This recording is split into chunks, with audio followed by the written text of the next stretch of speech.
বাবা আমার রুমে এসে বললেন, কিরে জয়, শুনলাম তুই নাকি কিটকট নাকি কি একটা জনপ্রিয়, তোর নাকি অনেক ফলোয়ার।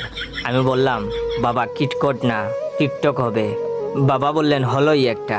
আচ্ছা আমাকে একটা কিটকট আইডি খুলে দে। আমি বললাম, টিকটক আইডি দিয়া কি করবা বাবা? বাবা বললেন, তুই যা করস তাই করব। আমি বললাম, আমি তো ফানি ফানি ভিডিও বানাই, তুমি কি পারবা ফানি ভিডিও বানাতে? বাবা বললেন, কেন পারবো না, আয়নায় নিজের চেহারা দেখছস, তোর চেয়ে সুন্দর এবং স্মার্ট আমি আছি, আমি পারবো। বাবাকে বললাম, না তোমার টিকটক বানানো লাগবে না। বাবা বললেন, আচ্ছা বানাবো না, শুধু তোর গল্পগুলো শুনবো। আমি বললাম, আচ্ছা ঠিক আছে। বাবাকে বললাম, আইডির নাম কি দেব? বাবা বললেন, তোর আইডির নাম কি? আমি বললাম, বাইসা বনফায়ার। আর বললেন, ইউজার নেম?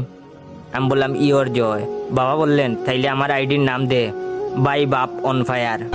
আমি বললাম, বাই বাপ কেন? বাবা বললেন, তুই যখন সবার বাই সাপ, তাইলে আমি তো বাপ, তাইলে বাপ পুতে মিল্লা হয় বাই বাপ অন ফায়ার। আর ইউজার নেম দে ইওর জামাই।